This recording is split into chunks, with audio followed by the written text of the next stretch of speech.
Hi, everyone, and welcome to the December 2019 edition of the Inspired Learning Project Digital Conversation.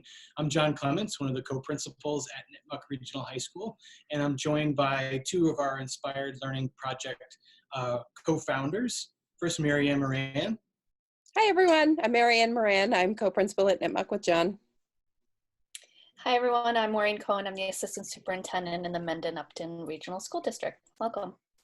Glad to be joined by my team members. Our fourth team member, Dave Quinn, our Director of Technology Integration, is stuck in traffic coming home from an inspired day of PD. As you can see behind us, we had a snow day here in Massachusetts today. So it's the perfect time, with a little bit caught up on our work, to have a great conversation about teaching and leading in the future of schools, and get ready to be inspired as we walk back through the doors tomorrow.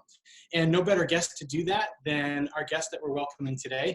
Jennifer Young is with us. Jennifer is a principal from the Mansfield Independent School District in Texas. We had the chance to connect with Jennifer about a month ago as she visited Nipmuc Regional High School, and we were so excited to learn about her work, what she's leading in Texas, that we knew we wanted to have her to come on and be a guest with us in the Inspired Learning Project conversation. Jennifer is a principal on special assignment who has been given the charge by her district to come up with a new building, to come up with a new school that really addresses the need for modern learning, that does business a little bit differently.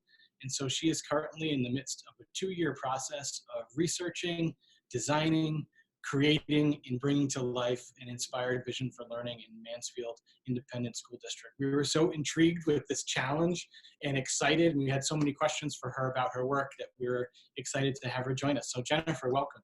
Thank you. I appreciate the opportunity to spend some time with you guys. And this is truly a passion project. It's, I think, every educator nerd's dream job. And so I'm excited about my journey and excited to share some of that with you guys. Well, we definitely fit the description of educator nerd. So we're in good company, and we're excited to learn a little bit about your work. So I think we'll jump right in by asking you just to give us a little bit of background about your work as an educator and administrator, and how this exciting challenge got started. Well, for the last 11 years, I've been a high school principal, a comprehensive high school, 2,500 plus students. And the superintendent in Mansfield Independent School District, Dr. Jim Vashaskas, came to me about 1.5 years ago and just said, you know what, I think we can do things differently. I think we can do things better. And he just started talking about, you know, redesigning our current high school model. We are a district right now that has 5 comprehensive high schools. Our high schools are very successful. Our kids go on and do great things, but he was burdened by the task of, I think we need to do a better job for our high school students. And so he came to me and asked if I would be interested in designing a school from scratch that was dedicated to doing school different for our high school population. And of course, when he said that, I said, absolutely, who wouldn't want that job? And I didn't know at the time that it was going to be my full-time job. I assumed I would still be a high school principal and start working on that on the side. But he said that he wanted to do it right. He wanted me to have the dedicated time to do the research, to go visit schools, because I think a lot of times we get locked into what we know, and we don't know what we don't know. And so having the opportunity to go see other schools, go see what other people are doing, has just been very eye-opening. I've learned a lot, and I'm just very fortunate to work for a superintendent that has the vision that schools can be different and schools can be done better than what we're doing right now. Love to hear that thought about vision. It was interesting you said that you're coming from a district that has been pretty successful. I'm wondering if you can talk about sort of the metrics of success that are in place now, and how you think about success a little bit differently as you get ready for the new challenge. Well, when you think about success in Texas, we are very much a test-driven state, unfortunately. And not only do our kids take standardized tests, and that determines, you know, the report card for the schools, but the state also gives each school a letter grade and each district a letter grade. And so at my previous high school, we received an A, for whatever that means. We got an A. Our district got an A rating. And if you compare us with the districts around us, we're one of the few surrounding districts that maintain that highest rating. And so the challenge for me is operating in the state system while also creating something new and different. And so we will have to make, adjustments and take those state tests. But our vision of success is going to be much broader than just what the kids can do on a test. Our vision of success is going to be, how can we empower our kids to go do bigger and better things outside of the school walls? And we don't want to limit ourselves to a grade that the state gives us, but we want kids to be able to pursue their passion. We want them to feel a purpose. We want them to have power to not only meet their potential, but exceed their potential. And I don't think you can do that based on standardized testing being your only metric. I think you've got to create those learning opportunities so that students can go out and do those things and have opportunities that allow them to have passion. And, I think in education, a lot of times we take the creativity and the passion out of high school.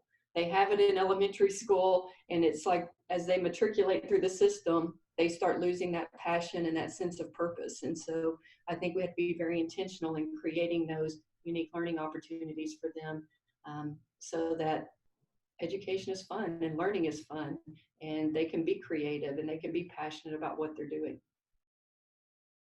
That's really great. I think for a lot of districts, they would have just gotten that A rating and thought, oh, good, that we're doing well enough. But it sounds like your school community is really putting the resources behind building a more aspirational vision of school. It's really exciting. Yes, it is. So you talk about passion and fun and interests and bringing those into school. And I love your superintendent's mindset of kind of dreaming of what could be possible, and your exploration of kind of, we don't know what we don't know, and getting out there. But as you think about this project and as you think about building a new school, what are the values driving your work in this project? Well, I have a planning team that I meet with on a regular basis. And one of the very first things we did is we copied the work that you and John did at Nipmuc with, what do we believe? And what do we believe learning is? What do we believe learning isn't? And people learn deeply and powerfully when. And we had those conversations and we mapped out our beliefs. And starting a school that doesn't currently exist, it's not about going and changing mindsets. It's now about creating a new space and filling that space with people that have that same belief system. And so it's a challenge, but it's a different challenge than anything I've done, because as a principal, you inherit staff and then you work on those belief systems. So to me, the challenge here is, now that we've identified what we believe, it's going out and finding the right people that have that same mindset and that same passion for kids, and getting them in our system so that can then transfer to the students. Not to put you on the spot, but do you have kind of some of those ideas that bubbled up in those belief conversations that you talked about? Yes. And I don't have the packet with me, but we have a huge packet that has a list of all of the different responses from people, the beliefs, what it is, what it isn't, and kind of an overall theme, an overarching theme that came back is that learning is limitless. And we believe that too many times we put limits on kids and we say, you're going to learn this because the state says we have to learn this. And so one of the things that we want to make sure we focus on is creating limitless learning. And what that means is sometimes kids are going to tell us what they want to learn. And we have a state curriculum that says we have to teach these things, but what else do kids want to learn? And too often we get into something that kids are excited about and we say, well, we can't really focus on that because we've got a test tomorrow and we've got to cover these things. And so learning is limitless came up a lot. Another thing another top thing was learning is fun. And at high school, a lot of times you don't see that. And so making sure that it's fun, it's engaging, that it's purposeful, that the kids can be passionate about it. And then also that learning doesn't have to happen inside the school or inside a classroom. And kids can leave the building and learn some amazing things. And we did a learning is for students and a learning is for adults. And it was interesting because pretty much the same things came up. because learners are learners, and kids and adults still want the same things when they learn. And so one of the things that we feel very passionate about is that our teachers have to be learners. And if we want our kids to exhibit learning, then the teachers need to be able to exhibit their learning as well. And it shouldn't just be the kids that are learning in the building, but it should be a collaborative effort for all the stakeholders. That's really exciting. And I love the idea that learning is limitless, and you brought it into the physical aspects too, because really it does not need to be, defined by the curriculum or the standards or the location or by age or by, all of those things kind of come into play. Do you think some of this work that you're doing is going to impact kind of the whole Mansfield School District in general? That's my hope, because if you build something that's worth anything, then you want it replicated. And if people don't want to replicate the work you're doing, then to me, it's not meaningful work. And so, I don't want to say, at the end of the day, oh, we created this great school and it sat in a bubble and didn't have any far-reaching impact. I think if we can show that what we're doing is powerful and works for kids, then we can start seeing that move out and not just impact our school district, but school districts around us and, people wherever. But I think it's important that if you're doing work and it's quality work, then people will want to replicate it. And if not, then I think you need to reevaluate what you're doing. That's awesome. Thanks. Earlier, you had talked about how you had a team that's working with you. Can you speak to who is on that planning team? Yes, I have several 3 or 4 high school teachers. Oh. I have my direct supervisor, who's our chief innovation officer. I have 2 high school assistant principals. I have a middle school assistant principal, a middle school principal, and I also have our HR director, our counseling director, and then just recently added a member of the University of Texas at Arlington, their education faculty, and they have just recently partnered with us, and so that's the newest partner that we've added. We're planning on adding students, hopefully as early as February. I have a meeting with a group of Superintendent Advisory Council students, and I'm going to just share with them the work that we're doing and then get some students to join our team at that time as well. And when you meet with that large group, how often are you scheduled to be meeting with them? Right now, we've been meeting once a month, and we started that in August. Okay. I think part of what's interesting in hearing you talk about this, and part of what we were focusing on and putting questions together, is how to scale this. Because, when you talk about what your teachers and your kids believe about learning, it's the same thing here in Massachusetts, a couple thousand miles away. Our teachers and kids said the same kinds of things. And so we also have that same kind of standardized testing fallback, that's a primary rating. So there's this gap between beliefs and practice that I think shows up regardless of where we are in this country. But it's people like you who are leading a process, but it's so big and so overwhelming. You almost feel like the dog that caught the car when you get the note, oh great, I got this challenge ahead of me, but now what? I know you've been doing a ton of research. I wonder if you can talk a little bit about the research process, and if you've been visiting other schools, what that's looked like. The research process has been very exciting, but at times can be very overwhelming, because there are times I find myself reading and I look down and I've been reading for 2 hours and I'm like, I need to be working on getting stuff done and not just reading about it. And so that was the challenge for me as I transitioned into this role, because as a high school principal, my days were filled and I was, going from classrooms, meeting with teachers, meeting with students, and then all of a sudden I had this uninterrupted time to research. And as I started researching, my main thing was I wanted to find people that had visions for redesigning high schools. And there's a lot of research about innovative elementary and younger grade levels, but there's not a lot of research about high schools and how to do high school different. And so I started reading. I remember one of the first books I read was What Schools Could Be. And after I read that book, that led me to another book, and then I read in search of deeper learning. And then that led me to another book. And so as I was reading these books, they reference different schools. And so I was able to visit some schools. And I think reading has been really good, and it's opened up my mind to ideas that I hadn't thought of. But visiting campuses to me is where I really learned a lot about, you know what, we can do it differently. And we can do it to the point where it doesn't look like it currently looks. And being able to see that in person, I think has been the most powerful part of my journey so far. The reading has been great. The research has been great, but seeing schools that have actually transformed what they're doing has been the most powerful thing. And when I recently partnered with the University of Texas at Arlington, they're helping me with research because I've done a lot of research on different types of schools. Now, what they're going to do is they're going to look at the data behind those schools. And, you know, if you look at New Tech, you know, the New Tech network, how are their kids performing, not just in high school, but once they go into college? And so they're going to do a lot of that data work for me.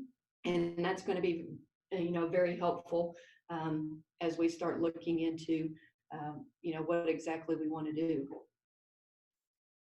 So when you go to visit all of these schools, this is a piece that I have lots of questions about because haven't necessarily been afforded the opportunity to be on special assignment to see all the places that I read about in the books. So my first question is, what's one school that you would say that you visited that you would recommend every educator go? And maybe there's more than one. Maybe there are a couple that you say, this is just, everyone needs to see this. What would those places be? I would probably say the one place everyone needs to experience is probably One Stone in Boise, Idaho, just because it is so completely different than anything I've ever imagined about school. And the thing I loved about One Stone is I went to One Stone and I knew instantly it was for the students, it's by the students, it's all about the students. And it's truly students drive the learning, and they don't have teachers, they have coaches, and the coaches just help them along. The kid asks a question, the coach follows it up with a question, and the coaches aren't expected to know the answer to everything, but they're expected to be able to guide the students. And One Stone has a board of directors, and 2/3 of that board is made up of students. And I was able to sit and watch a board meeting that the student led. You know, you've got business leaders and all these other people, and a student is leading this meeting. I went to One Stone while they were hosting a conference called Hands Down, Voices Up. And, you know, the tagline was, this is a student-led conference. And so I get there and it truly was a student-led conference. It was probably 30 minutes before I ever ran into an adult. The kids ran everything from the sign-in to the conferences to the workshops. And it was just really impressive, the work that they're doing in Boise. Wow. And I often say when you get to go into other schools, you also can get a sense of the culture in a building. So clearly in that building, it was student driven. Can you think of any other cultures that may have been different when you went to schools and you walked in and something about it, you just felt it right away? What would be other examples? I think a perfect example of the culture, there was a school in Jefferson County, Colorado, Peak. It was called Peak Expeditionary School, and it was an EL school. And when you walk in, as soon as you walk in, there's this huge collage that is a tree. And on every branch, there is a picture of a family and on a leaf. And the leaf, it tells what the parents want from the school. And every family is represented. So you're seeing the kids and their families on the wall. But when you walk through that building, the principal told me, we teach culture every day. And we don't expect kids to just know culture and respect and courage and empathy. We teach it every day. And so just walking in, I could sense that culture. But then when I went into the classrooms, I remember specifically walking into a 3rd grade classroom. And there were about 35 kids in this 3rd grade classroom. And I couldn't find a teacher. And there were kids all over. They were on top of the desk, under the desk, beanbag chairs, but they were highly engaged. And so I'm in there for about 5 minutes before I ever even see the teacher. And I finally find her, and she's over in the corner on the floor with a student. And the kids are all doing writing conferences. And these third graders are going through and doing critiques.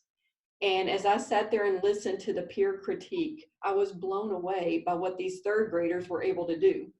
And they were having these crucial conversations with each other, saying, you don't need to use that word, you need to use this word, you need to change this to this.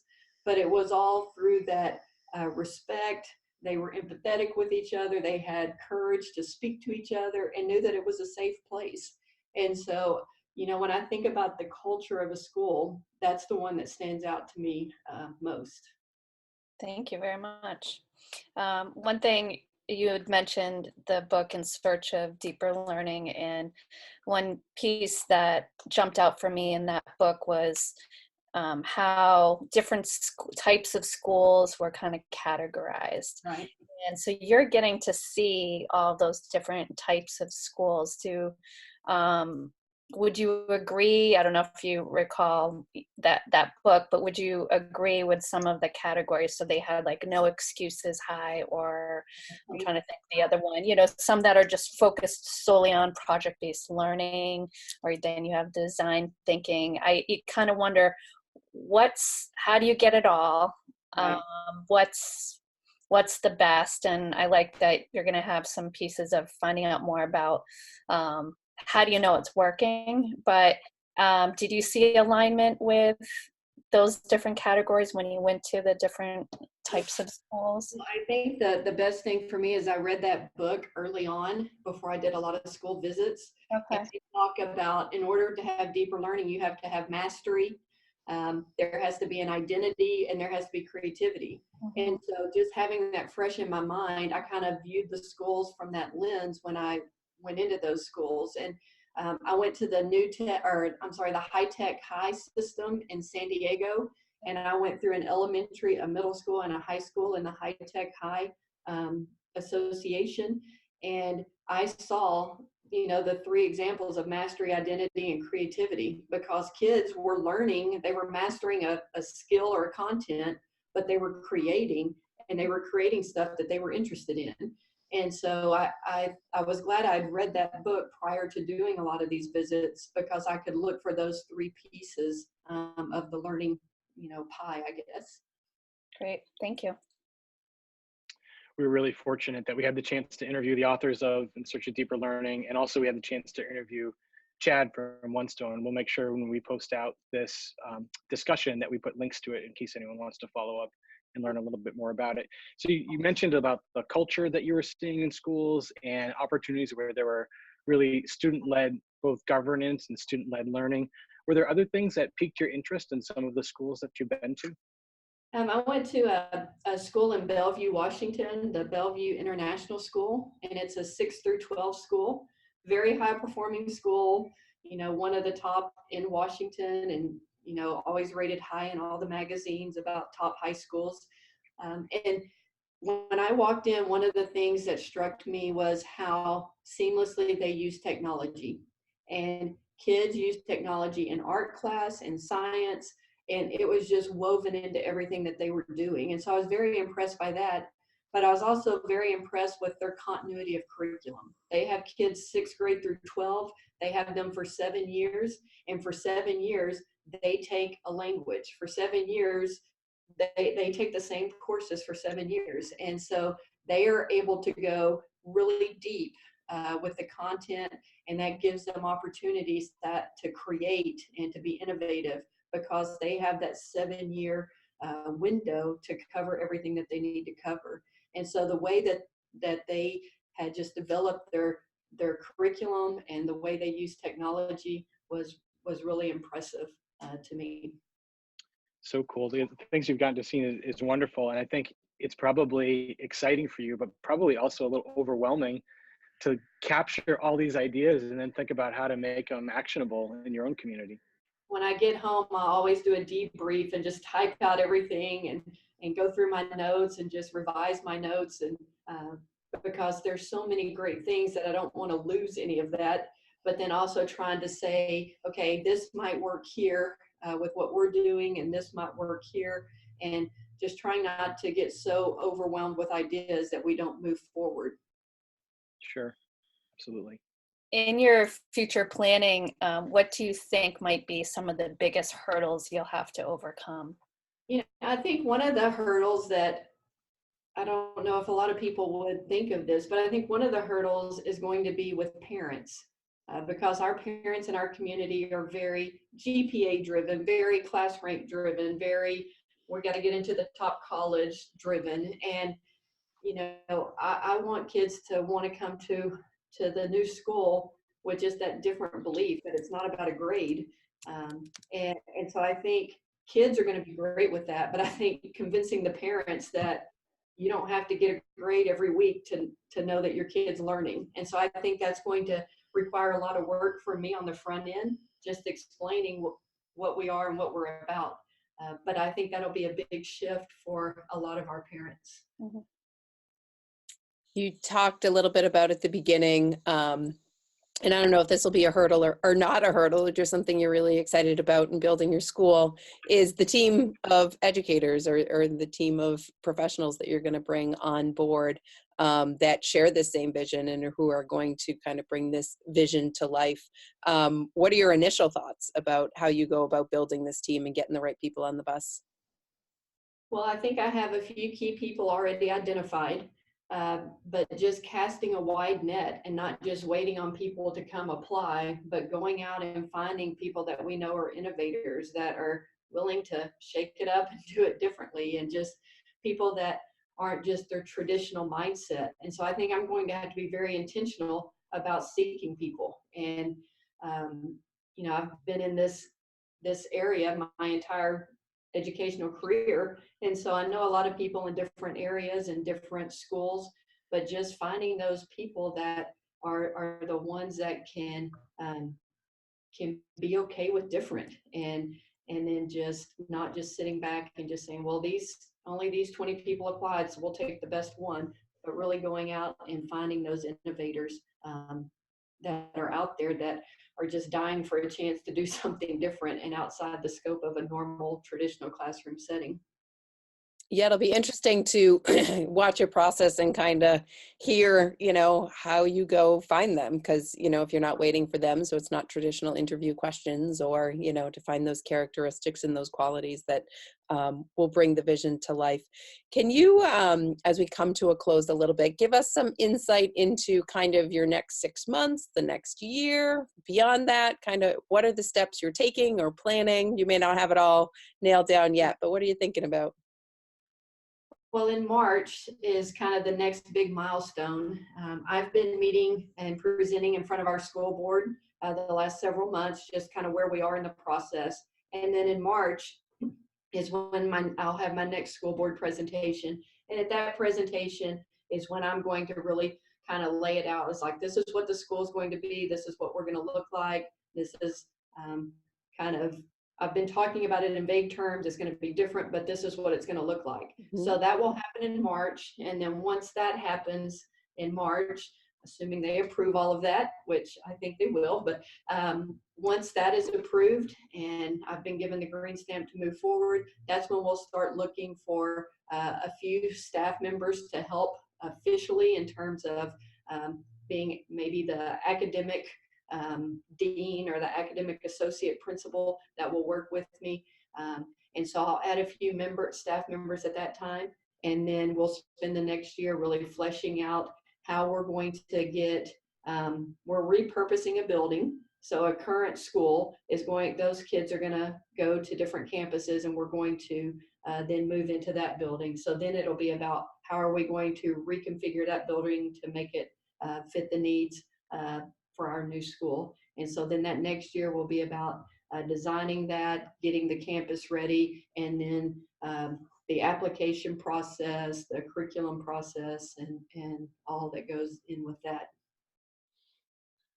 That's awesome. Truly an exciting journey when you think about it. I know they say time flies, but I can only imagine how quickly it's going to feel like it flies between now and a year and a half from now when you're opening the doors to your new school.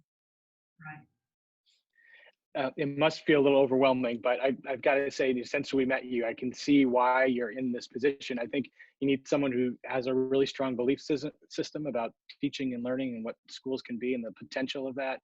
Someone who's collaborative, someone who's not only a researcher, but also a doer, and just so excited to be able to connect with you and hear a little bit about your journey. I have to tell you that we are hopeful to continue this as a series. We would love, and I'm saying this on the air so that now you have to do it, but we'd love to touch base again in a few months and see where you're at and just follow your progress, because just as you're going out and learning from other folks about how they're doing bold new things in school, we certainly are learning a lot from you and watching your progress. So we're really grateful to have you on. Well, I appreciate the opportunity, and I appreciate so much everything I've learned from you and Mary Ann, and just I've been very inspired by the fact that you publish your work, and that's something that I'm wanting to do as well. And at the end of this process, we'll have everything online for others to see. Well, we will be happy to share those links, and we will be watching for all of the progress with excitement. But thank you for joining us, Jennifer, and thanks everybody out there for joining us. We'll be sure to post this out in the blog with links to some of the resources we talked about today and some of the other conversations that relate. And we'll look forward to keeping up with you, Jen. Thank you so much. Yeah, I appreciate it. See you next time on the Inspired Learning Project Digital Conversation.